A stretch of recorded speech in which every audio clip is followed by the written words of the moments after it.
오늘 함께 나눌 말씀입니다. 누가복음 17장 11절에서 19절까지 말씀입니다. 누가복음 17장 11절에서 19절 말씀 우리 함께 교독하시겠습니다. 예수께서 예루살렘으로 가실 때에 사마리아와 갈릴리 사이로 지나가시다가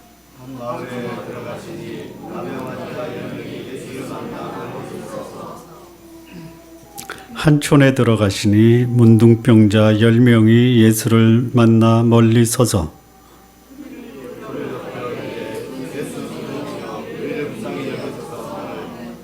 보시고 가라사대 가서 제사장들에게 너희 몸을 보이라 하셨더니 저희가 가다가 깨끗함을 받은지라.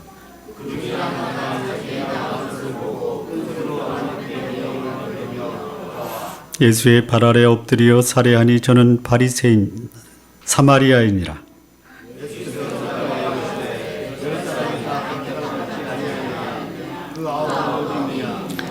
이 이방인 외에는 하나님께 영광을 돌리러 돌아온 자가 없느냐 하시고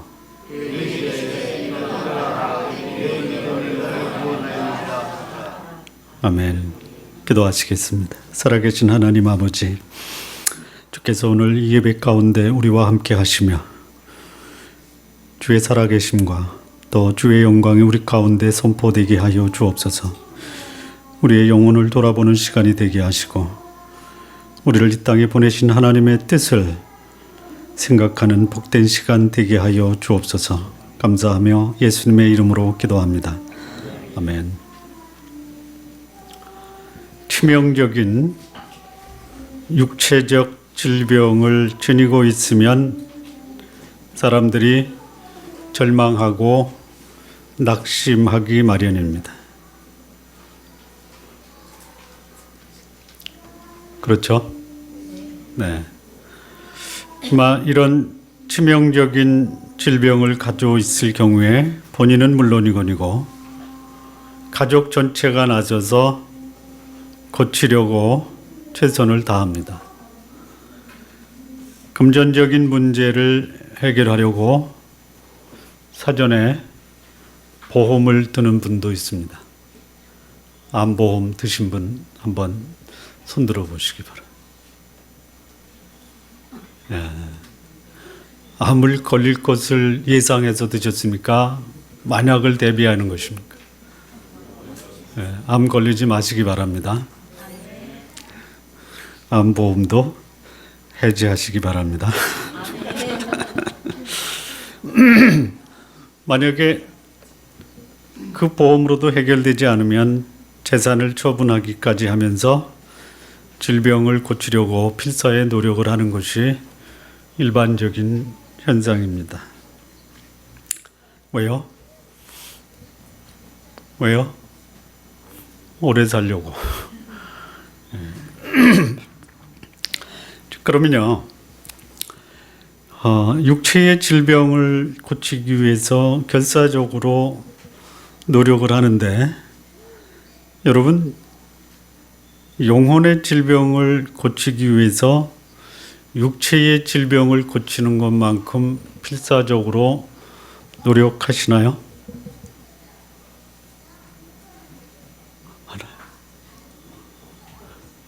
안 하시는구나. 예. 육체의 질병으로 치명적인 결과를 가져올 것이다라는 것을 안다면 육체의 질병에 대해 치료를 위해 가진 그 간절한 마음이나 노력이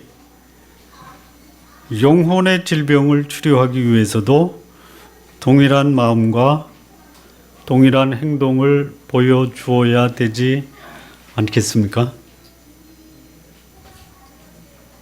제가 비합리적이고 전혀 말 같지 않는 말을 하면 고개를 흔들어 주시고요. 그래도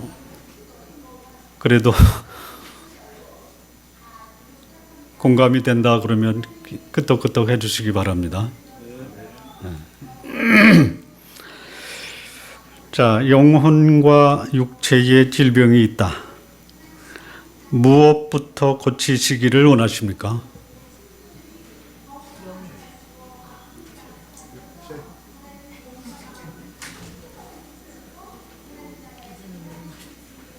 육체가 건강하면 영혼도 건강할 것이다라고 생각하는 사람들이 많습니다. 신앙생활 하는 사람들 중에서도 신앙생활의 목적이 무병장수, 부귀영화, 이것이 신앙생활의 목적인 사람도 많습니다. 오늘 여기 예루살렘으로 가시다가 예수님이 사마리아에서 갈릴리로 가십니다. 이거는 상당히 이상한 행동입니다. 왜냐하면 지리적으로 보면 맨 위가 갈릴리고요. 갈릴리 다음에 사마리아고요. 그 다음에 예루살렘입니다. 북쪽이 갈릴리고요. 남쪽이 예루살렘이고요. 중간이 사마리아인데 이 말씀을 보면 어떻게 해요? 예루살렘으로 가다가 사마리아에서 갈릴리를 지나 이렇게 돼 있어요. 이상하지 않습니까? 이상하죠? 네. 왜 그랬을까? 여기 10명의 문둥병자가 거기 있었어요. 그냥 지나칠 수가 없어요. 예루살렘으로 가시다가 사마리아까지 이뤘는데 다시 리턴을 하는 거예요. 백으로 하는 거예요. 네.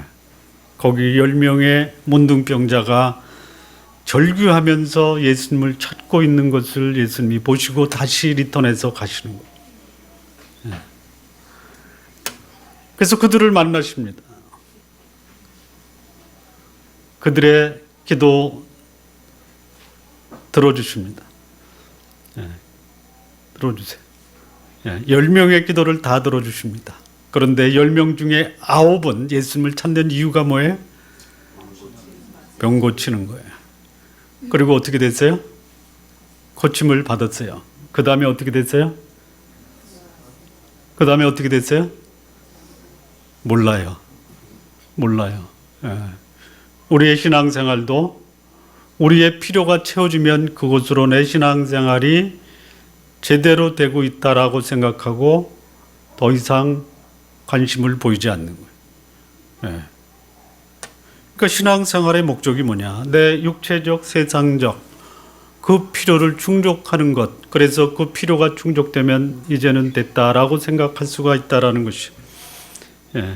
마치 이 땅에서 삶이 전부인데 신앙생활은 좀 해야 되겠지만 그 신앙생활의 목적이 소위 아까 우리가 인사했던 잘 먹고 잘 사는 것이 전부예요. 이 땅에서 건강하고 안락하고 부유한 삶을 사는 것이 신앙생활의 목적인 교인들이 많다는 것이. 하지만 여러분 본의 아니게 건강을 원하지만 건강이 좋지 않는 분들도 계시죠?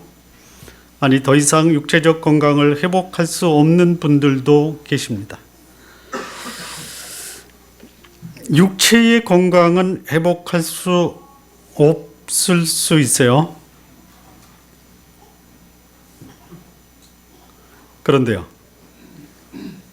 육체의 건강이 회복될 수 있으면 좋겠지만 회복할 수 없다 라고 하면 영혼의 생명은 잃지 말아야 될 거 아니에요. 제가 분명하게 드릴 수 있는 말씀이 있습니다. 분명하게 드릴 수 있는 사실, 여러분이 건강하든지 건강하지 않든지 우리 모두는 육체의 한계를 극복하지 못하고 향후 100년 이내에는 더 이상 이 세상에서 여러분 자신을 찾아볼 수 없고 모두 무덤에 들어가 있을 것입니다. 맞나요? 네. 여러분 향후 100세까지 사지 마시고요. 그냥 토탈해서 100세까지는 사시기 바랍니다. 지금부터 100년을 더 사시려고 하지 마시고 그냥 수명을 100세까지는 사시기 바랍니다. 아멘 안 하실 거예요? 어느 80세 되신 목사님이 후배 목사님들 60대, 70대 목사님이 가서 그 목사님에게 격려의 말씀을 하시는데 목사님 120세까지만 사십시오 그랬더니 아멘 하시면서 자네들은 100세까지만 살게. 네. 그런데요, 뭐 그렇게 하시기 바랍니다. 그러나 분명한 것은 여러분은 여러분의 육체의 한계가 닿으면 모두 다 무덤에 들어갈 것입니다. 그래서 그때에는 더 이상 뭐 육체의 건강이다, 부귀영하다 의미가 있습니까? 없습니다. 미리 땡겨서 생각하시기 바랍니다. 100세 때 가서 뭐 육체의 건강이니 부귀영화를 그때 가서 논하지 않죠? 지금도 논하지 마시기 바랍니다. 예? 그때에는요, 관심이 뭐냐? 내 영혼이 고통 없는 곳에 갈 것이냐, 아니면 영원한 고통의 곳으로 갈 것이냐, 이 둘 중에 하나입니다. 지금부터 논하시기 바랍니다. 지금 사시면서 뭐 건강이니 부귀영하니 뭐 세상에서 출세라니 이거보다는 내가 영원한 고통의 곳으로 갈 거냐, 아니면 영원한 고통 없는 곳에 갈 것이냐, 이거를 가지고 진지하게 여러분의 인생을 좀 논하시기 바랍니다. 예. 이 좋은 나무교회 성도 여러분 모두 다 고통 없는 곳에 가시기 바랍니다. 예. 제가 예수님 믿으라고 얘기하면 많은 분들이 야 얘기하지 마 그러는데요, 전혀 예수님에 대해서 관심도 없고 예수님만 꺼내면 불쾌하게 생각했던 분도 회장님 세상 떠나시면 고통 없는 곳에 가셔야죠. 그러면 가야지. 에. 그러면 회장님 가실 수 있습니까? 그랬더니 죄가 많아서. 회장님 그냥 들도 말고 1년에 2번씩만 주의교회 나오시면 고통 없는 곳에 갈 수 있는 티켓 드릴 테니까 나오십시오. 그랬더니 갈까? 그러시더라고요. 자, 이 본문은 당시에 가장 치명적인 육체적 질병에 속한 문둥병을 앓고 있었던 10사람의 이야기가 기록이 되어 있습니다. 문둥병, 가장 불쾌한 질병 중에 하나입니다. 그리고 이 문둥병을 걸린 사람은 괴롭습니다. 그리고 다른 사람에게 전염시키는 위험한 질병입니다. 이 병은 바이러스가 몸에 침투해서 발병하는 건데요. 이 문둥병, 한센시 병이 바이러스로 몸에 침투하면 그 잠복 기간이 있습니다. 나타나지 않고 몸에 잠복하는 기간이 최소 7년, 최대 20년 동안 몸에 잠복되어 있습니다. 혹시 여러분 가운데도 잠복 기간에 계신 분이 있을 수도 있다라는 것 염두에 두시기 바랍니다. 자, 이 문둥병에 걸리면 치명적인 외상이 세 가지로 나타나는데요. 첫째는 이 결절성 나병이라고 합니다. 안면 조직, 얼굴에 혹이 생기고 피부가 굳어지는 유형으로 굉장히 사나운 모습을 하게 됩니다. 두 번째는 퇴행성 나병인데요. 이 코나 목에 막피가 생기는 거예요. 혹시 우리 성도님들 가운데 입천장에 막이 사라지지 않고 계속 있다, 요거 조심하시기 바랍니다. 한번 확인해 보십시오. 세 번째는 마비성 나병이 있습니다. 이 피부 신경에 엄습해서 감각이 없는 이 살색을 퇴색입니다. 예, 그래서 흰 반점이 커져서 탈색되는 현상. 예. 또는 이 마비성 나병은 물집이나 움푹 패이는 종기가 팔, 다리, 수족 부위에 발생하는 것, 요거를 나병이라고 합니다. 이런 문둥병에 걸리지 마시기 바랍니다.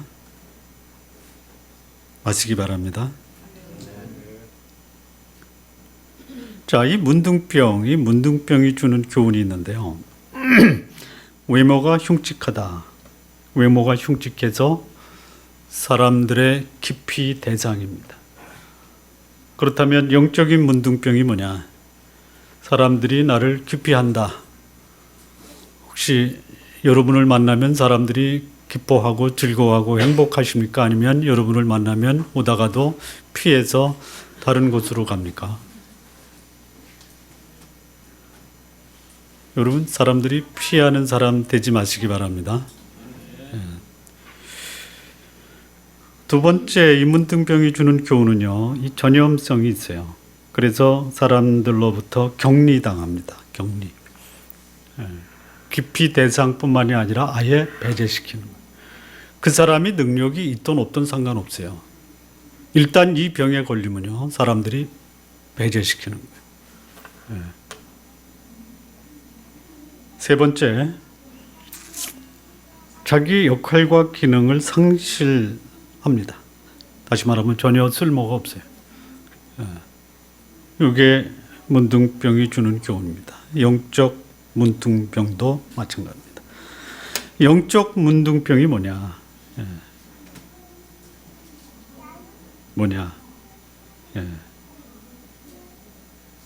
인생의 목표와 방향을 상실하고 왜 사는지에 대한 자기 사명이 없이 그저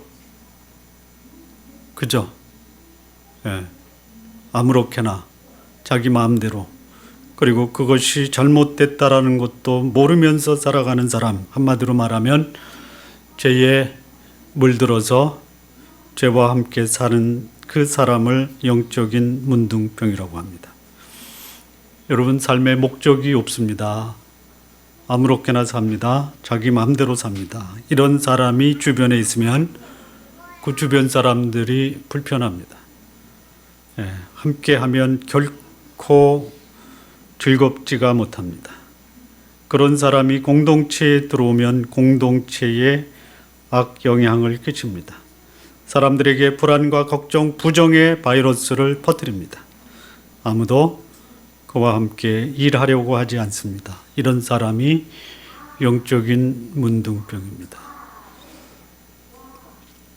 오늘 이 본문에 10명의 문둥병 환자, 흉측했던 사람, 그리고 사람들로부터 격리됐던 사람, 전혀 쓸모없었던 10명의 문둥병 환자가 자신들의 병을 고침받기 위해서 예수님께 나옵니다. 12절 말씀은 이렇게 시작이 됩니다. 한 촌에 들어가시니 문둥병자 10명이 예수를 만나 멀리 서서 소리를 높여 가로되 예수 선생님이여 우리를 긍휼히 여기소서. 이렇게 10명의 문둥병 환자가 고침받기를 원해서 소리를 지르며 도움을 구하고 있습니다. 이 정도 되면 도움을 구해야 됩니다.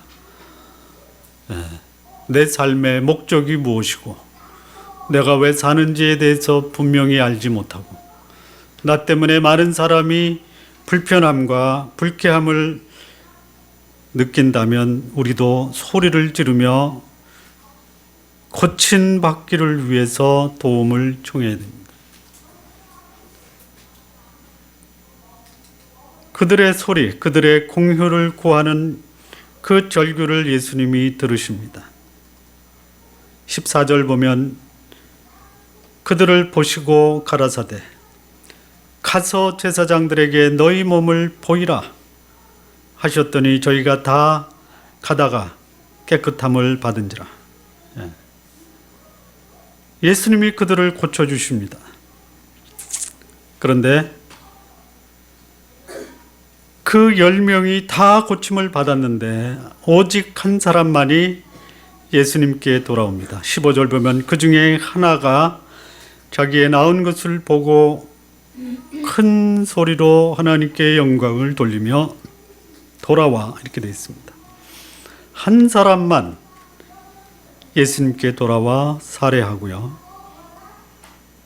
그 영혼이 구원받는 축복도 얻게 됩니다.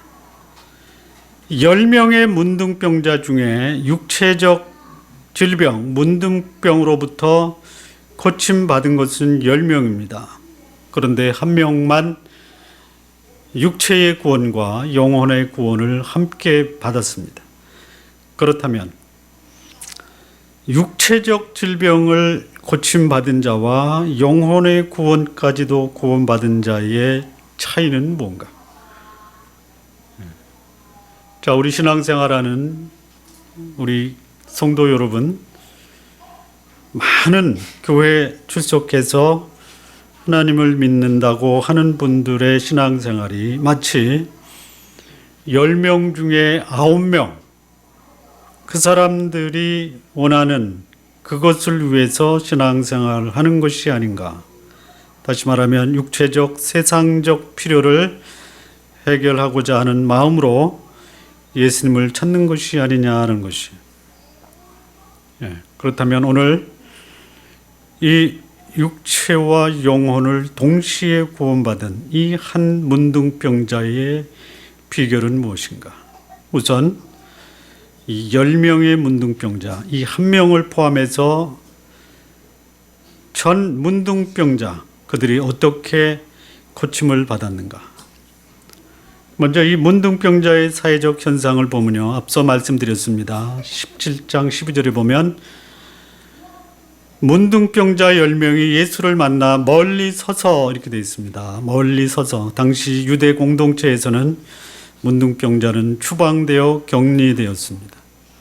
여러분이 잘 아는 벤허의 그 어머니와 누이가 감옥에서 문둥병이 걸리고 스스로 격리된 삶을 살았습니다. 그래서 이들은 사람들의 도움이나 지원 없이는 스스로 생명을 보존할 수 없기 때문에 그들이 재능이 있던, 학벌이 있던, 권력이 있던 그들은 철저하게 격리되어 전혀 무능한 사람으로 살아갈 수밖에 없습니다. 아무도 그들을 필요로 하지 않습니다. 심지어 가족들조차도 받아들이지 않습니다.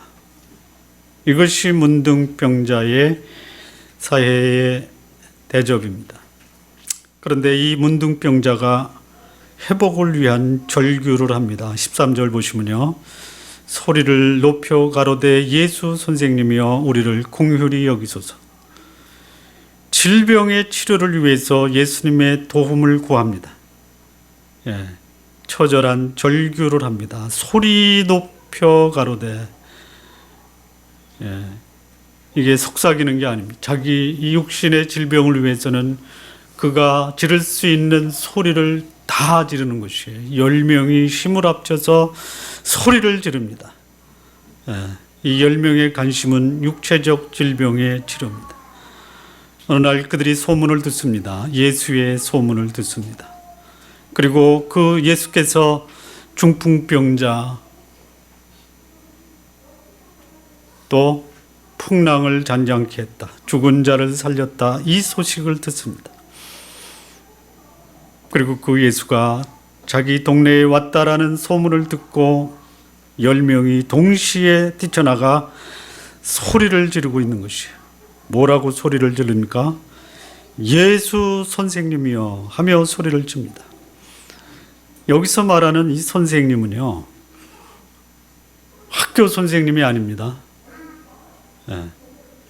공부를 많이 한 학자가 아닙니다.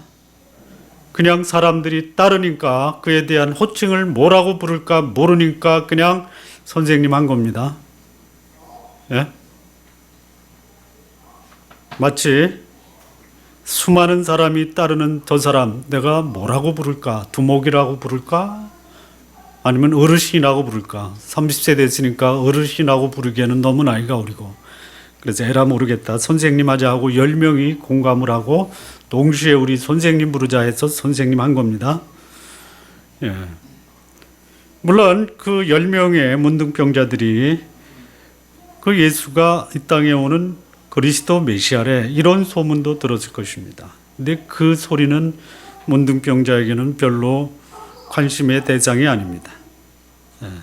그를 따르면 먹을 것도 해결되고 병도 고쳐지고 풍랑도 잔잔해지고 심지어 죽은 자도 살아난다라는 그 소문을 듣고 자기 문둥병을 고쳐줄 것이다라는 그 기대를 가지고 고쳐달라고 하는 것이에요. 이 10명의 문둥병자에게는 그가 누구냐 중요하지 않습니다. 내 병을 고칠 수 있다면 얼마든지 그를 구세주이고 메시아로 불러줄 수 있다라는 것이에요. 그래서 온 것입니다. 그랬더니 예수님이 그들을 고쳐주십니다. 14절에 보시면 보시고 가라사대 가서 제사장들에게 너희 몸을 보이라 하셨더니 저희가 가다가 깨끗함을 받은지라. 여기 고쳐주셨다라는 말이 없는데요. 그거 생략된 겁니다. 왜 생략됐냐면요. 제사장들에게 가서 몸을 보이라는 것은 아직 몸에 문둥병이 있는 사람은 제사장에게 갈 수가 없습니다. 그러니까 제사장에게 가는 것은 다시 가족의 일원, 공동체 일원으로 회복되기 전에 가서 확인증, 증서를 받아가지고 제사장이 회복됐다라는 증명을 해줄 때 가는 거예요. 그러니까 예수님은 고치시는 치유자로서의 역할을 하시고 마지막 그 요식행위는 제사장하고 하라 이거예요. 레위기 14장 2절에 보면 문둥항자의 정결케 되는 날의 규례는 이러하니 곧 그 사람을 제사장에게로 데려갈 것이요. 그러니까 이 말씀은 예수님이 문둥병을 고쳐줬으니 그래서 너희가 나았으니 제사장에게 가서 확인을 받고 가족으로 돌아가라 이 말씀입니다. 자, 그런데 이 치유된 10명입니다. 이들의 반응 전혀 대두된 반응입니다. 한 명이 예수님께 나옵니다. 9명은 어디로 갔는지 모릅니다. 17절을 보면요. 예수께서 대답하여 가라사대 10사람이 다 깨끗함을 받지 아니하였느냐? 그 9은 어디 갔느냐? 10사람 중 1명만 돌아와 살해하고 나머지의 행방이 묘연합니다. 아니 9명은 자신의 치료에 대해서 감격했을 것입니다. 그리고 제일 먼저 가족에게로 돌아갔을 것입니다. 육체의 질병으로부터 치유되는 것으로 만족하고 그들은 자신의 회복된 것만 감격했지 자신의 병을 치유해준 치료자에게는 더 이상 관심이 없었던 것이에요. 아마 이게 우리들의 신앙의 모습일 수도 있어요. 간절한 마음으로 기도하고 그 기도의 응답을 하나님이 이루어 주시면 감사하는 것이 아니라 그 이루어진 응답의 감격만 하고 누리는 것이 어쩌면 우리들의 신앙의 모습일 수도 있습니다. 마치 웅덩이에 빠진 놈 건져주니까 건져준 사람에게 보따리 내놓으라 하는 것이 사람들의 모습입니다. 감사의 표시를 할 사람들이 아니었다라는 것이. 하도 축복만 기대하고 사람들이 빠지니까 목사들이 올가매서 감사 헌금하라. 거기도 넘어가지 마시기 바랍니다. 이것이 사람들의 심리예요. 비난하고 싶은 마음도 없습니다. 어쩌면 저도 그런 사람이기 때문에 그렇습니다. 그러면서도 한편으로는 씁쓸한 마음이 듭니다.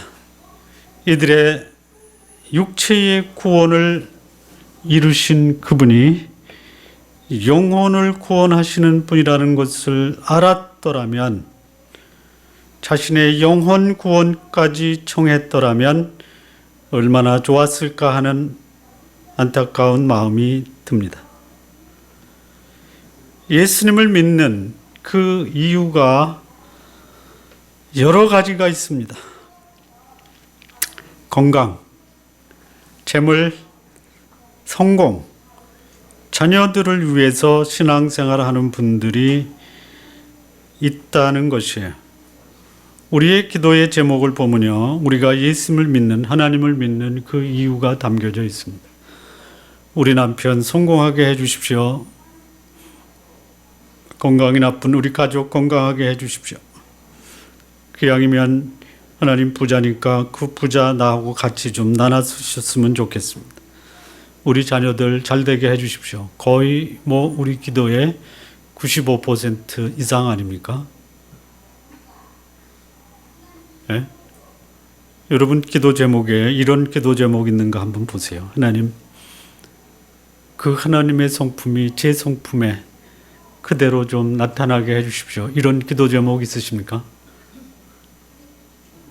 하나님, 내 주변의 사람이 나를 통해서 하나님을 보았다라는 증거를 좀 받게 해주십시오. 이런 기도 제목 있으십니까? 하나님 아버지, 제 건강은 가져가도 저분의 건강은 좀 고쳐주십시오. 이렇게 기도하는 분들 계십니까? 그렇게 좀 바꿔주시기 바랍니다. 예. 여러분, 여기 고침받고 떠난 문둥병자 탓하지 마시기 바랍니다. 예. 그 사람이나 나나 별반 차이가 없을 수도 있다라는 것입니다. 그런데 여기 한 사람 예수님께 돌아와 살해하고 마침내 그 영혼이 구원을 얻는 축복도 함께 누리게 됩니다.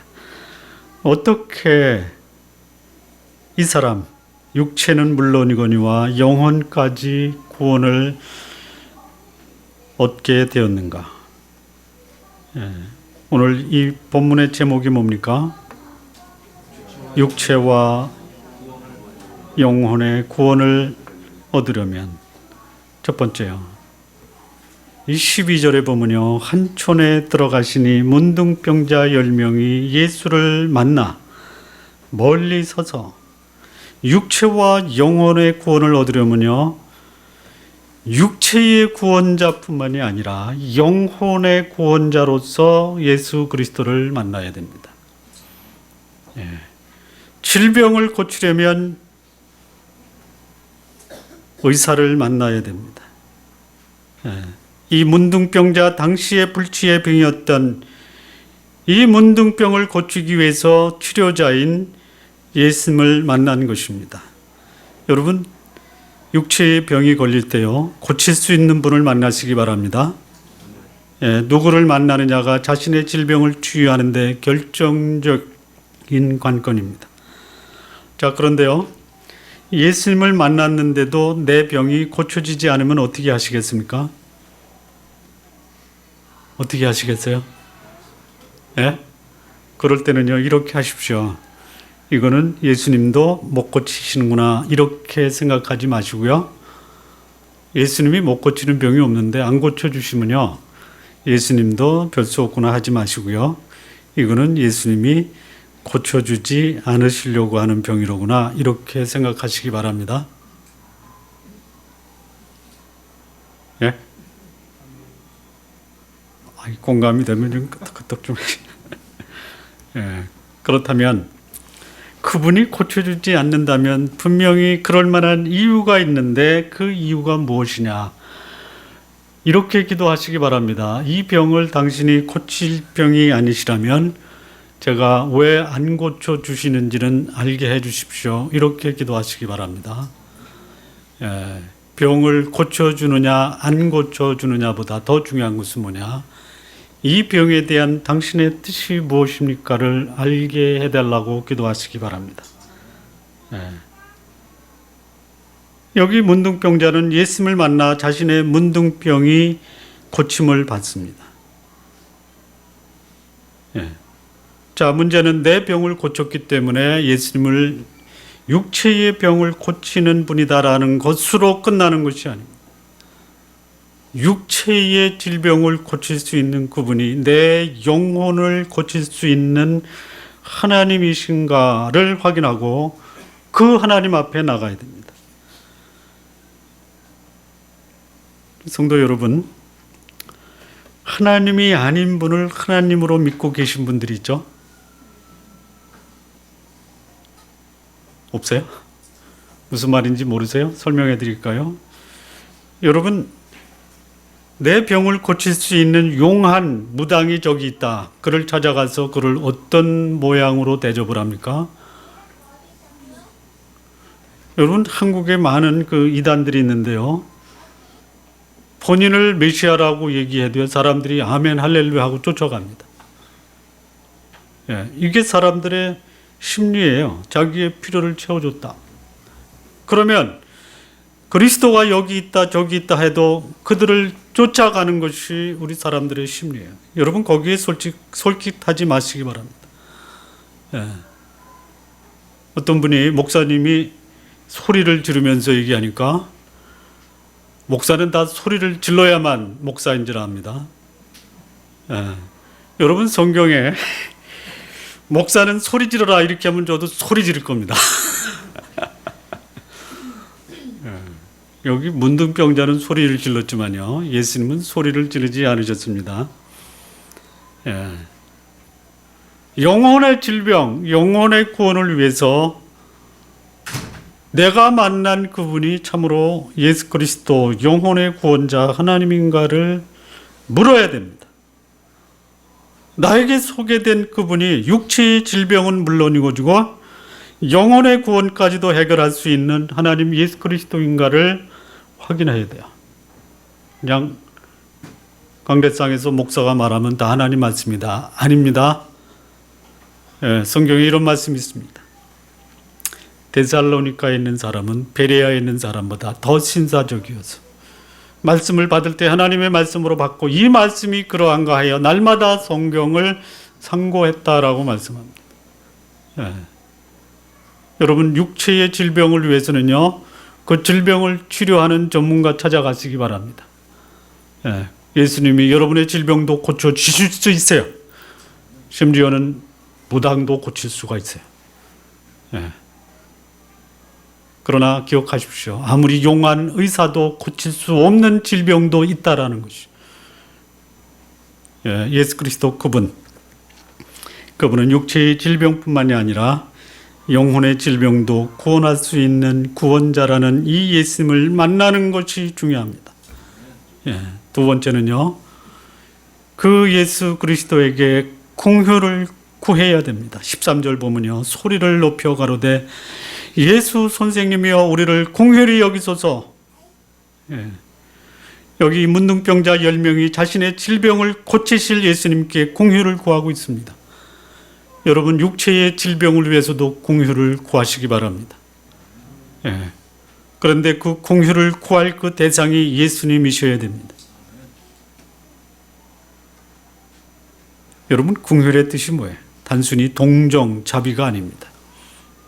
근데 여기 문둥병자는 동정과 자비를 구하고 그것을 받았습니다. 여러분 의사한테 가서 공휴를 구하면 의사들이 공휴를 베풉니까? 베풉니까? 안 베풉니다. 돈 내야 돼, 돈. 예. 그런데 여기 이 한 명의 문둥병자는 육체의 질병을 위해서도 공휴를 구합니다. 자기가 질병 치유를 받았을 때 드릴 것이 아무것도 없어요. 그래서 그런 공휴를 구합니다. 뿐만 아닙니다. 이 공휴는 뭐냐? 자신이 마땅히 자기의 잘못된 삶으로 인해서 처벌과 형벌과 정죄를 받아 마땅한 자인데 그 정죄와 저주를 좀 유보해 달라고 구하는 것이죠. 내가 하나님 앞에 서면 저는 저주와 형벌 받기에 마땅한 자인데 제 육체의 질병을 공휴로서 고쳐주셨다면 제 영혼도 공휴로 고쳐주시기 바랍니다. 이 문둥병자 예수님께 자기 영혼의 질병을 위한 공휴를 구하고 있었다는 것이 전혀 자신이 손을 쓸 수 없는 비참한 상태에 처했을 때 이를 공감해 주시고 도움을 주시는 그 하나님 예수 그리스도 앞에 영혼을 구원해 주십사 도움을 청하고 있는 것입니다. 여러분 10명 모두 자기의 육체의 질병을 위해서 공휴를 구했습니다. 그런데 한 사람만 돌아와서 이 한 사람은 자기의 영혼의 공휴도 구하고 있는 것이. 예. 그렇다면 우리 성도 여러분 세상적, 물질적, 육체적 필요함은 구하시기 바랍니다. 그러나 이것도 필요하지만 더 중요한 것 영혼의 공휴를 구할 수 있는 영적 통찰력도 가지시기 바랍니다. 네. 세 번째입니다. 공휴를 구하고 이 한 명의 문둥병자는 예수님께 순종을 합니다. 물론 이 10명 전체가 다 치유를 받고 제사장에게 갔습니다. 갔어요. 14절에 보면 보시고 가라사대 가서 제사장들에게 너희 몸을 보이라 하셨더니 저희가 가다가 깨끗함을 받은지라. 제사장에게 가서 정상인의 삶을 위한 절차를 밟으시라고 가라고 할 때 그들이 치유된 것을 본 것이에요. 자신의 몸이 회복됐습니다. 이 말씀을 보면 이 10명의 문둥병, 고침받은 문둥병자들이 제사장에게 갔는지 안 갔는지는 기록이 없습니다. 가다가 고침을 받았으니까 갔는지 안 갔는지 기록이 없어요. 우리 성도님들, 이 10명의 문둥병자, 치유받은 문둥병자가 제사장에게 갔을까요? 안 갔을까요? 갔을 것 같아요. 저도 갔을 것 같습니다. 왜냐하면요, 증서는 받아야 될 거 아니에요. 우리 교회에서 성경 공부하고 신앙훈련할 때 끝나면 뭐를 드리느냐? 수료증을 드립니다. 뭐 50%만 참석하고도 수료증은 받기를 원하죠. 우리는 50% 참석해서는 수료증 안 주고요. 최소한 70%는 참석해야지 수료증을 드립니다. 확인서를 받고 집으로 돌아가야 되니까 아마 갔을 거로 봅니다. 갔을 거예요. 여기 한 명의 문둥병자, 예수님께 돌아온 이 문둥병자도 제사장에게 가서 확인을 하고 그리고 돌아와서 예수님께 감사하고 있는 것이에요. 여러분, 하나님 말씀에 순종하는 것이 상식적이고 합리적이고 이성적으로 보입니까? 아니면 그렇게 보이지 않습니까? 어떻습니까? 우리 여기 예배에 참석하신 성도 여러분, 여러분들 생각에 하나님 말씀에 순종하는 것이 이성적이고 합리적이고 상식적이라고 생각하십니까? 비이성적이고 우스꽝스럽고 비논리적이라고 생각하십니까? 근데 여러분 말고 그냥 다른 사람, 여러분 주변에 예수님 안 믿는 사람이 하나님 말씀에 순종하는 것이 이성적이고 합리적이고 상식적으로 생각하십니까? 아니면 우스꽝스럽게 생각하십니까? 여러분은 어떻게 생각하십니까? 우리 성도님들은 하나님 말씀에 순종하는 것이 상식적이고 이성적이고 납득하고 합리적이다, 이렇게 생각하죠. 예? 그렇게 하시기 바랍니다. 하나님 말씀에 순종하는 자가 그 전능하신 하나님의 능력을 경험하는 기적의 축복을 경험하게 되는 것이요. 여러분, 믿음대로 된다라고 했습니다. 지난주에 그 제자들이 우리에게 믿음을 더하소서, 이게 뭐라고 그랬죠? 믿음을 더하소서라고 하는 것이요, 하나님 이제는 내가 능력을 행할 수 있는 능력을 주십시오. 제가 영향력을 키워서 사람들이 나에게 복종할 수 있는 리더십도 주십시오. 그게 아니라고 그랬어요. 뭡니까? 믿음을 더하소서가 뭐예요?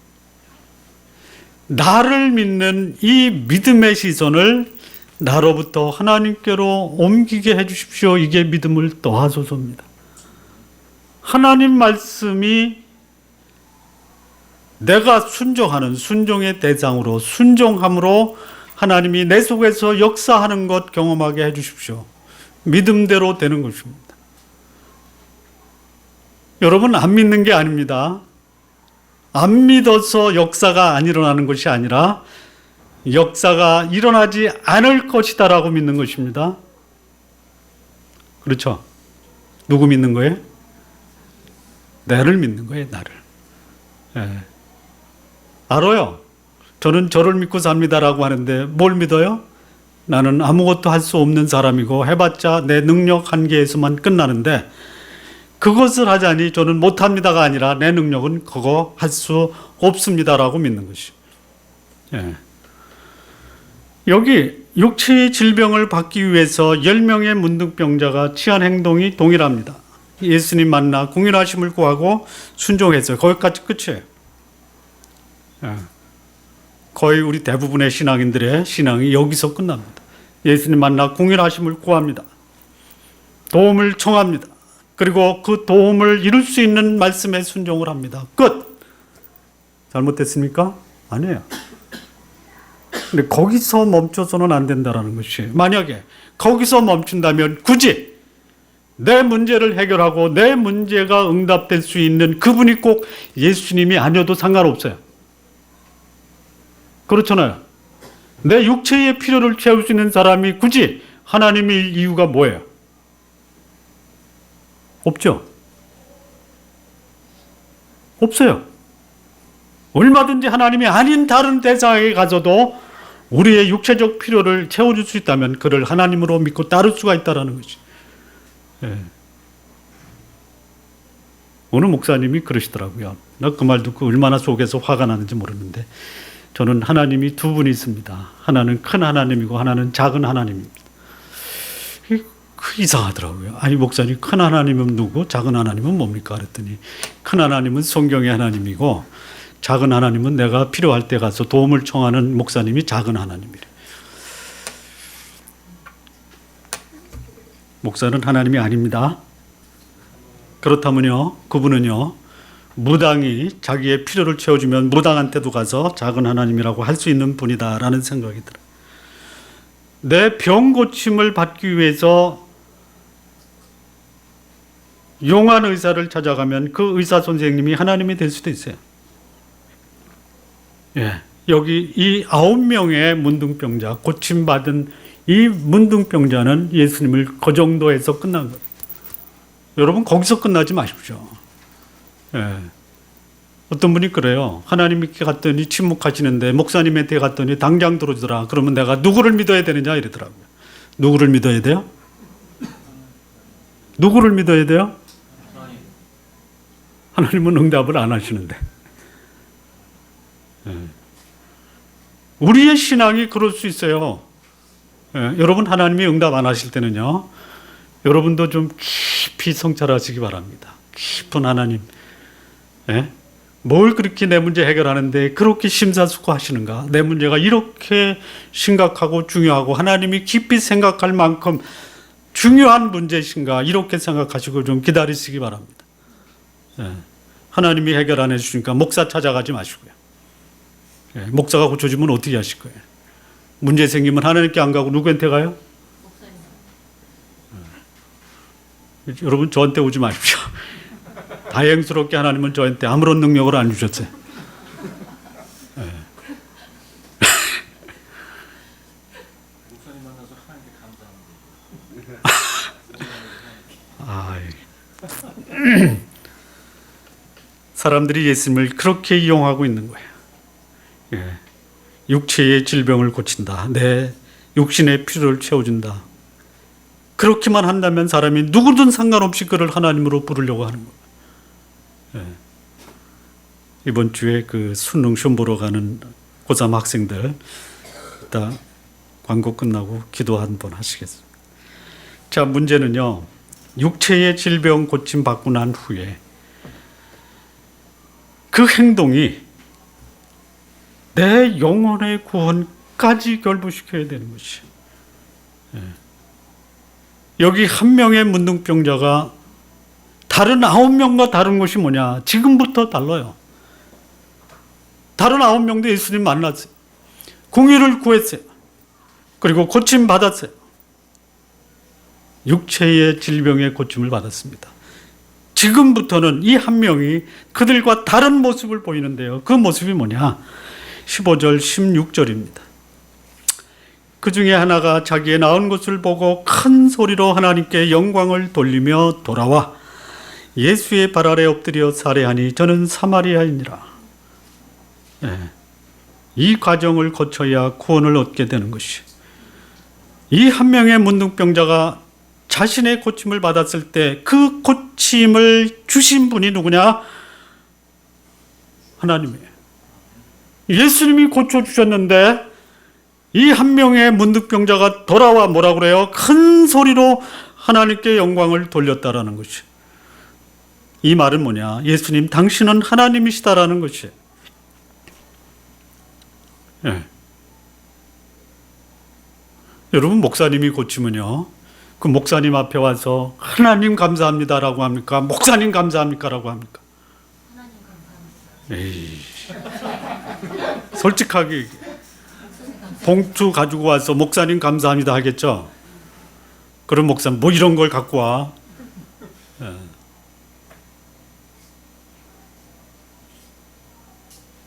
제가 너무 심하게 얘기했으면 여러분 용서해 주시기 바랍니다. 그런 목사님도 있어서 제가 말씀을 드리는 거예요.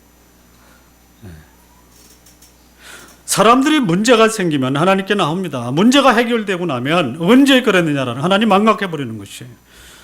그런데 여기 한 사람, 자신의 문제가 해결됐을 때 이 문제를 해결하신 분은 하나님이다 이라는 사실을 깨닫고, 그 하나님이 누구냐? 자기를 고쳐주신 예수 그리스도, 그분이 하나님이다라는 사실을 알고 그분께 나온 것이에요.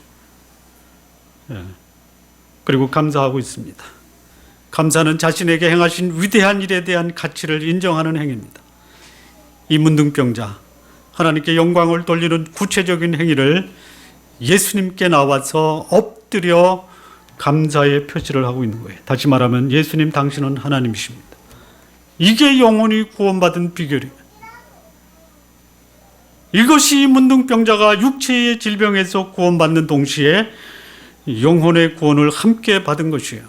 예수 그리스도, 그분은 문제의 해결자입니다. 육체적 문제의 해결자입니다. 뿐만 아닙니다. 그분은 영혼의 해결자이십니다. 예. 성도 여러분, 여러분은 예수님을 누구라고 생각하십니까? 그분이 여러분의 육체적 필요를 채우시는 분으로 믿으시고, 여러분의 육체적 세상적 필요를 풍성하게 공급받는 축복 누리시기 바랍니다. 거기다 하나 더, 영혼의 구원자이신 하나님으로 예수 그리스도 모시고 사시기 바랍니다.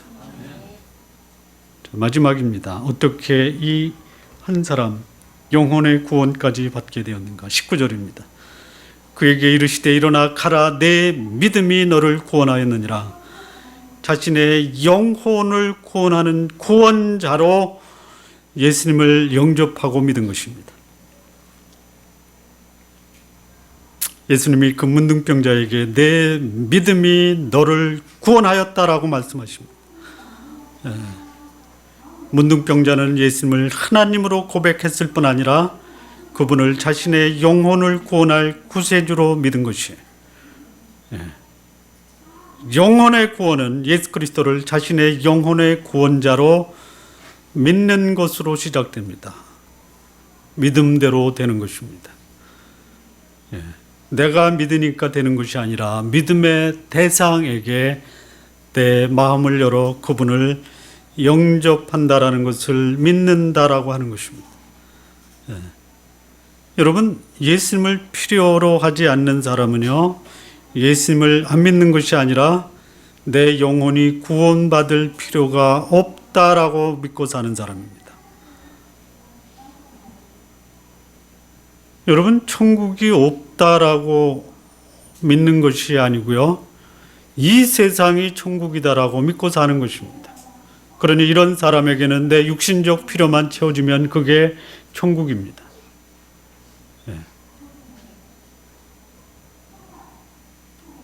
여러분, 이 땅에서도 천국의 삶을 사십시오. 그러나 그것이 내 인생의 전부가 아닙니다.